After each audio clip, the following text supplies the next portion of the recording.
ये कि हमें आईएमएफ से लोन मिलने की बिल्कुल अब ग्रीन सिग्नल मिल गया है, और लेने तो गए थे 1.1 या 1.2 बिलियन, लेकिन 3 बिलियन लेकर आ गए। ये भी हमारे प्राइम मिनिस्टर साहब का कमाल है।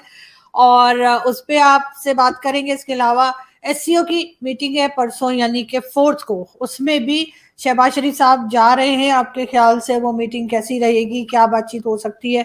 वैसे तो खैर आमने सामने होते तो बात और थी, ऑनलाइन तो आपको पता है कि फिर इतनी ज्यादा लोग जो है वो शायद इंटरेस्ट ना ले रहे हो, खासतौर पे मीडिया, क्योंकि मीडिया तो उसमें ज्यादा खुश था।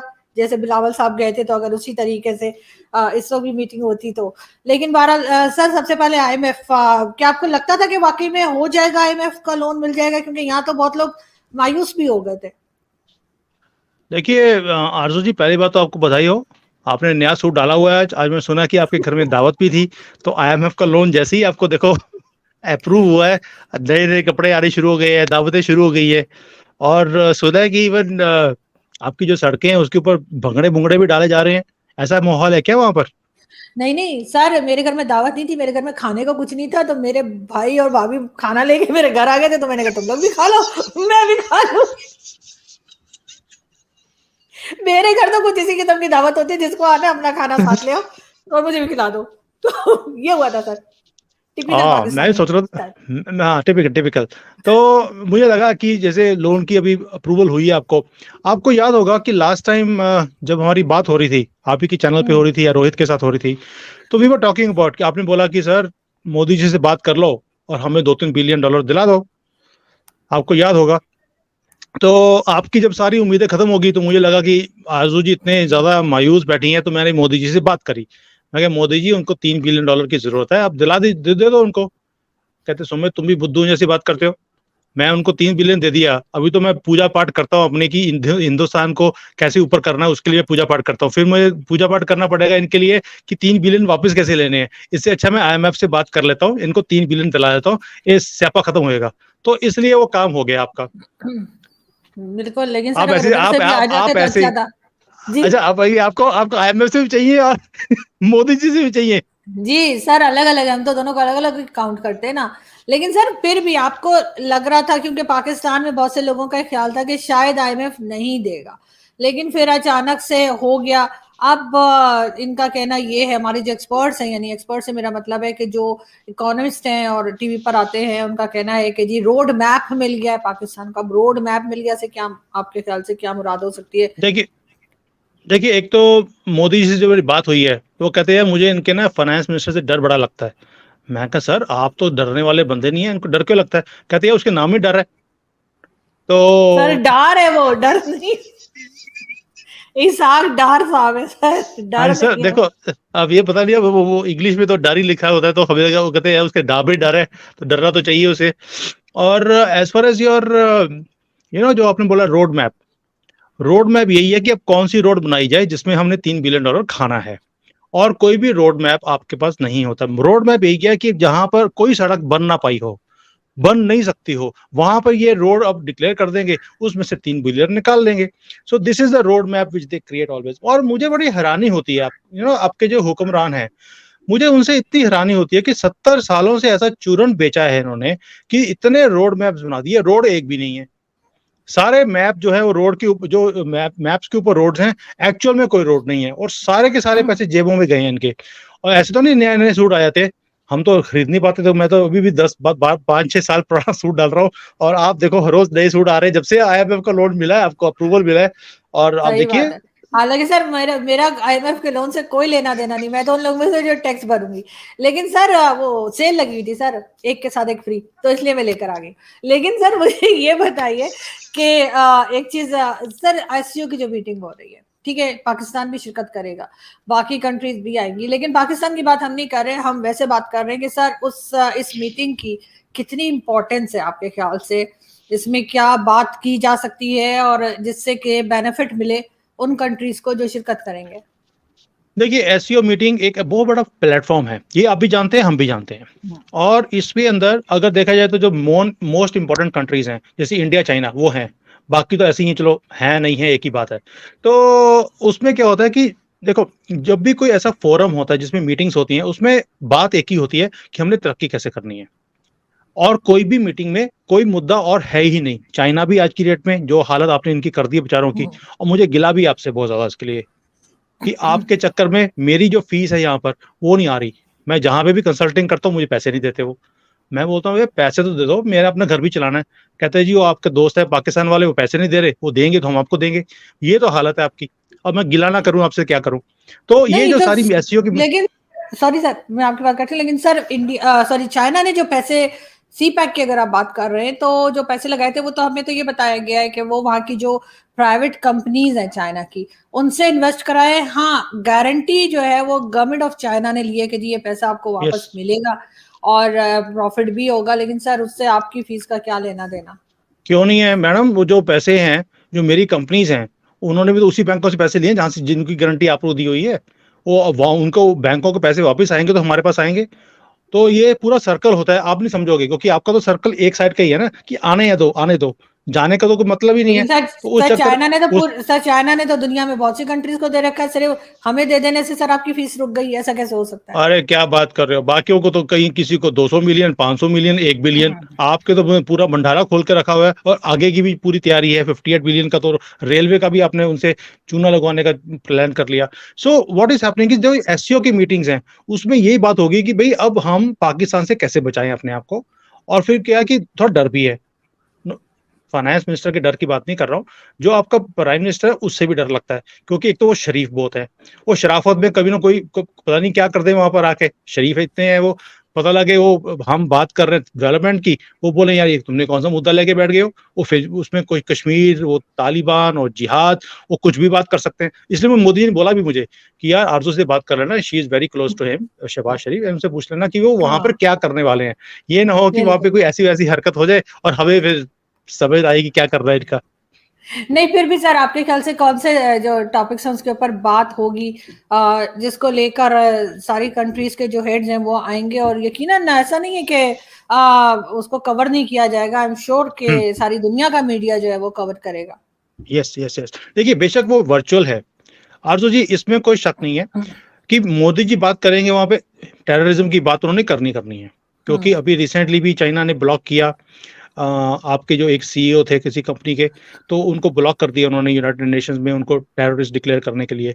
तो मोदी जी टेररिज्म की बात जरूर करेंगे कि आज अगर कोई प्रोटेक्ट कर रहा है इसको, कल को उनके घर में भी आग लग सकती है। और ये शायद 2011 में पाकिस्तान को बता दिया गया था कि this is going to burn you. और आज देखिए आपके वहां पर हर रोज कोई ना कोई मिलिट्री वाले के, पुलिस वाले के डेथ्स की बात आती है ना। और या फिर आपके सिटीजन की सर बात वो तो आती है और हर अफगानिस्तान बॉर्डर पे की बात कर रहे हैं सर, वो तो टीटीपी की जो बात भी कर रहे हैं ना। हम्म देखिए टीटीपी है या कोई भी है, बेसिकली तो आपने ये पाले तो हमारे लिए थे ना। तो आज वो आपके गले पड़े हुए हैं। सो मोदी जी वहां पर टेररिज्म की बात, देखिए पाकिस्तान अगर वहां पहुंचा होगा और टेररिज्म की बात ना हो, ऐसा हो नहीं सकता। एक तो टेररिज्म की बात होगी, दूसरा मोदी जी हमेशा बात करते हैं जो इस बार भी करेंगे कि आइए मिलकर बैठ के बात करते हैं और तरक्की की तरफ बात करें। Let's fight against poverty. देखिए गुर्बत दोनों जगह पर है। अब तो हम्म बाकी पाकिस्तान का ये हाल हो गया है कि जिसके सिर पे हाथ रखता है उसमें भी गुर्बत आनी शुरू हो जाती है। अब चाइना वालों की भी यहाँ पे गुर्बत आ गई है। तो तो वो बात करेंगे कि लेट्स मीट टुगेदर, सभी इकट्ठे बैठे, देखें कि हमने कैसे इस देखो, एक बात तो आपको माननी पड़ेगी कि जब से यूक्रेन का वॉर शुरू हुआ है, it's become a problem for the whole world. Hmm और जो हमारे जैसे कंट्रीज हैं, जो जिसको हम डेवलपिंग कंट्रीज बोलते हैं, हमारी कॉस्ट ऑफ लिविंग्स बढ़ गई हैं, हमारी इनकम्स कम हो गई हैं। हाउस होल्ड्स की, मैं कंट्रीज की बात नहीं कर रहा हूँ, हाउस हर घर की जो इनकम्स है वो कम हो रही हैं, लेकिन हमारे एक्सपेंसेस बढ़ते जा रहे हैं।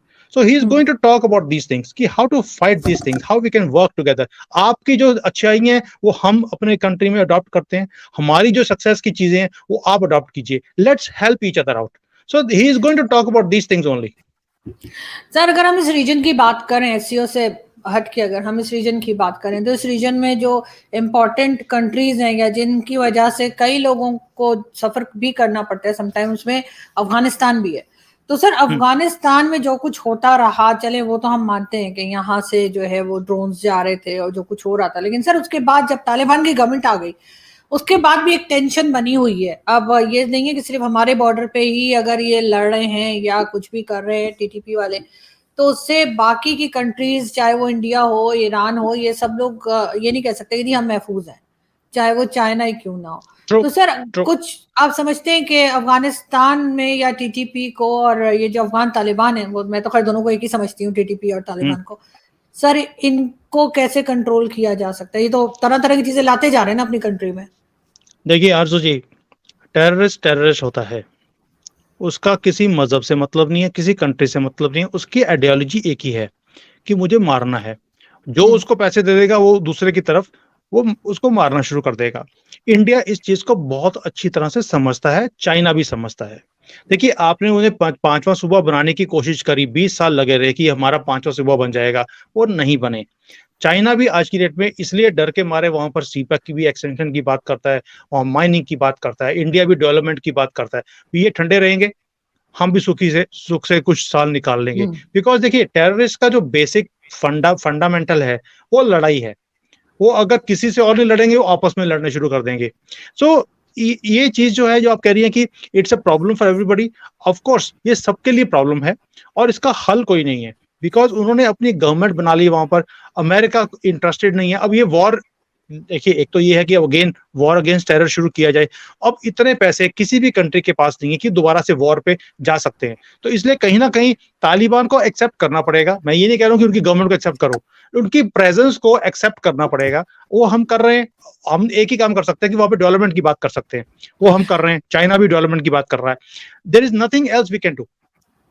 लेकिन सर सी पैक के अंदर तो ये भी बात की जा रही है कि ईरान को और अफगानिस्तान को भी शामिल किया जाए, तो यस, आपको लगता है ये पॉसिबल है? चले ईरान का तो किसी हद तक मैं समझ सकती हूँ, लेकिन अफगानिस्तान में जिस तरह का माइंडसेट देखने में आया है, क्या आपको लगता है कि ये कोई सही एडवाइस या सही हमारी सोच होगी इनको शामिल करना सी पैक में? आरजू जी, आप ही के चैनल पर सबसे पहले मैंने आपको बताया था कि Chinese are looking at alternate. Alternate का मतलब है वो पाकिस्तान प्लस किसी और कंट्री के थ्रू रूट निकालने की कोशिश कर रहे हैं, क्योंकि आपके ऊपर भरोसा करना इम्पॉसिबल है उनके लिए। अब चाइनीज को चूना लग गया है, अभी दोबारा भरोसा नहीं करेंगे। इसीलिए ये क्या कर रहे हैं कि ऊपर जो आपका गिलगिट एरिया है वहां से they are trying to have alternate कि अफगानिस्तान से होकर ईरान चले जाएं। अफगानिस्तान को कुछ नहीं चाहिए, दे ओनली नीड कि एक तो रिकॉग्निशन चाहिए उनको, तालिबान को, दूसरा उनको पैसे चाहिए। तो चाइना अगर रिकॉग्निशन नहीं भी देगा, उनको रिकॉग्नाइज नहीं करेगा, तो पैसे दे सकता है। एंड तालिबान इस वक्त इतने ज्यादा पैसों के लिए ठोकरे खा रहे हैं कि उन्हें कुछ भी मिलेगा, जो तिनके का सहारा, तो चाइना उन्हें वो प्रोवाइड कर सकता है। और चाइना को भी सिक्योरिटी मिलेगी कि ईरान से जितना भी तेल जाना है, कुछ भी करना है, इजिली इट कैन गो। तो वो मुझे लगता है कहीं ना कहीं एक टेररिस्ट जो गवर्नमेंट है तालिबान की, उनके ऊपर चाइना को फिर भी ज्यादा भरोसा है, आपके ऊपर नहीं है, क्योंकि आपसे चूना लग चुका है उनको। लेकिन सर रिकॉग्नाइज तो कोई भी नहीं कर रहा है ना अफगानिस्तान को, चाहे वो चाइना हो या कोई। लेकिन सर एक चीज और है, ईरान और इंडिया की ये भी बात सुनने में आ रही है काफी टाइम से कि इंडिया कोशिश कर रहा है कि ईरान के ऊपर से जो सैंक्शंस लगी हुई हैं वो हट जाए, क्योंकि वो हट गई तो उसमें भी फिर इस रीजन का भी फायदा है और इंडिया का तो ऑब्वियसली है ही। देखिए आरजू जी, मुझे इतना पता है कि ईरान के ऊपर जो सैंक्शंस हैं, इंडिया हटाने की बात नहीं करेगा। यस, ईरान वांट्स इट, लेकिन इंडिया नहीं करेगा। जो मेरी अपनी समझ है जियो पॉलिटिक्स के ऊपर, उसका रीजन है, अगर हम ईरान के सपोर्ट करते हैं तो इजराइल हमारे अगेंस्ट हो जाता है। आप बात को समझिए, उधर से सऊदी अरेबिया भी हमारे कहीं ना कहीं अगेंस्ट होना शुरू होगा। इंडिया ये रिस्क नहीं ले सकता। So what India is going to do, what India is going to do. Sir Saudi Arab और हाँ, ईरान की तो आपस में चाइना नहीं मिलवाया है दोनों को। देखिए आज मिलवाया जरूर है, लेकिन ये कितनी देर तक रह सकते हैं, क्योंकि जो अब इनके, देखिए जितनी इनके अंदर एक दूसरे के लिए जो नफरतें हैं, वो इतनी जल्दी खत्म नहीं हो सकती। आपको क्या लगता है ये नफरत सिर्फ एक दो 10 साल 10 साल 15 साल की है? ये तो 1400 साल से चल रही है। ये इतनी जल्दी खत्म नहीं हो सकती। इन्होंने कोशिश जरूर करी है, लेकिन उसके अंदर फॉल्ट लाइंस बहुत ज्यादा हैं। It will not be very very easy. और एक छोटी सी चिंगारी तो चाहिए होती है एक किसी भी रिलेशन को खराब करने के लिए। हम अपनी फैमिली में बात करें या कंट्री में करें या किसी दो कम्युनिटीज के अंदर बात करें, छोटी चिंगारी चाहिए होती है। तो मुझे नहीं लगता कि इंडिया के फायदे में है कि इंडिया बात करे कि ईरान के ऊपर सैंक्शंस खत्म की जाएं। इंडिया के फायदे में क्या चीज है कि जैसे हम तेल रशिया से ले रहे हैं डिस्काउंटेड, आज ईरान फंसा हुआ है, हम ईरान से भी डिस्काउंटेड रेट के ऊपर तेल खरीदना शुरू कर दें इन इंडियन रुपीस। वो पॉसिबल है, उसकी बात चल भी रही है। And I think that is the course of action जो हम करने वाले हैं आगे। और चाइना भी ईरान के साथ डिस्काउंटेड तेल की बात कर रहा है कि युआन के अंदर वो ट्रेड करेंगे वहां पर ताकि डॉलर को बाहर निकाला जाए, and these talks are happening. तो ये ईरान एक देखिए, ईरान का फायदा क्या है कि उसके पास नेचुरल रिसोर्सेज है और सबसे बड़ा नेचुरल रिसोर्स तेल है उसके पास। सो उसके कारण उनकी इकोनॉमी इतने सालों से 79-80 से उनके ऊपर सैंक्शंस हैं, लेकिन आज भी वो सर्वाइव कर रहे हैं बिकॉज ऑफ दीज रीजंस। और उनको सर्वाइव कराने के लिए पाकिस्तान का बहुत बड़ा हाथ है, क्योंकि आपको तो डीजल भी हमने सुना काफी बार कि वहां से डीजल आता था और वो गधों पे रख के लेके आते थे और यहाँ पे ब्लैक में बेचते हैं। सो वी हैव हर्ड दो stories, I don't know it is true और नॉट, लेकिन मैंने इमरान खान से सुना है डीजल डीजल करके, तो I presume it must be right only. तो आपने ईरान की इकोनॉमी के लिए बहुत कुछ किया है सर। इमरान खान से जो डीजल आपने सुना है सर, वो मौलाना फजलुर रहमान का नाम मौलाना डीजल रखा हुआ है। लेकिन सर फिर भी आपके ख्याल से अगर हम वो सऊदी अरब और ईरान के बीच में जो कुछ है उसको छोड़ दें, अगर फिर भी आप समझते हैं कि अगर ईरान के ऊपर से सैंक्शंस हटा दी जाए तो उससे काफी फायदा हो सकता है इस रीजन का? आप खुद कह रहे हैं उनके पास काफी कुछ है, ऑयल है, पेट्रोल है, सारा कुछ है, तो उससे तो फायदा ही होगा। तो इंडिया अगर कोशिश करे तो हट सकती है सैंक्शंस। आरजू जी, सबसे बड़ा फायदा तो ये है कि यूक्रेन का वॉर ही रुक जाए। अगर रशिया और यूक्रेन का वॉर रुक जाए तो सभी को फायदा हो जाएगा।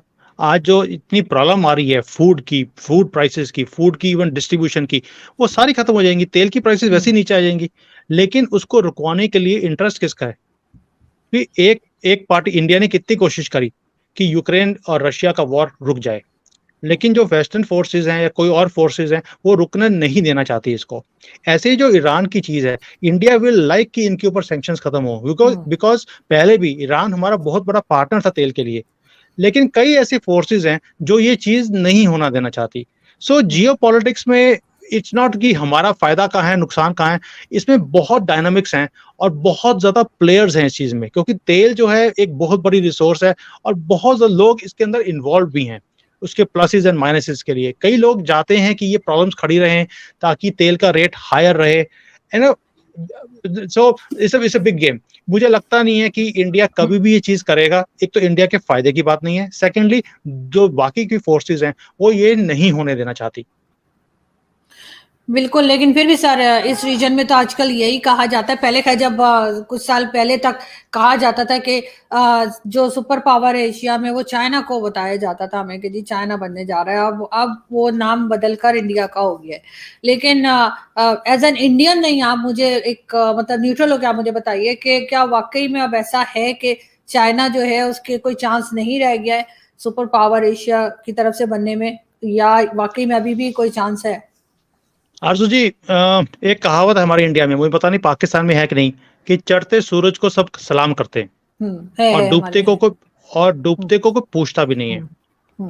तो आज की डेट में अगर हम इंडिया और चाइना को कंपेयर करें तो इंडिया एक चढ़ता हुआ सूरज की तरह है जो राइज कर रहा है हर फील्ड के अंदर। चाइना ने बहुत तरक्की देखी है पिछले 15-20-30 सालों में, लेकिन आज की डेट में ये अपने पैरों पे भी खड़े नहीं हो पा रहे, क्योंकि कई कंट्रीज हैं जिन्होंने लोन ले लिया, चूना लगा दिया, वापस नहीं कर रहे। तो ये बेचारे खड़े नहीं हो पा रहे इस वक्त, ये डग गए हुए हैं। और जो कंसल्टेंट्स इनको सलाह भी देते थे उनकी फीस भी नहीं आ रही उस चक्कर में। तो क्या हो रहा है कि आप समझिए कि इनकी हालत इतनी ज्यादा खराब है कि ये पॉलिसीज बना रहे हैं, इनको भी पूरा अपना स्ट्रक्चर चेंज करना पड़ रहा है अपने आप को इस नई सिचुएशन में से बाहर निकालने के लिए। मैं ये नहीं कह रहा हूँ कि ये खड़े नहीं हो सकते, मैं चाइनीज को बहुत अच्छी तरह से जानता हूँ, 20 साल से मैं इनके साथ काम कर रहा हूँ, 12 साल से मैं कॉन्टिन्यूसली यहीं पे रह रहा हूँ मैं इनको एंड आई नो देयर, इनके अंदर जुनून है, इनके अंदर एक नेशनलिज्म है, इनके अंदर वो है कि हमने करके दिखाना है। देखिए, इनको जितनी भी चीजों के लिए रोका गया कभी भी हिस्ट्री में, इन्होंने करके दिखाया। अभी कमर्शियल प्लेन्स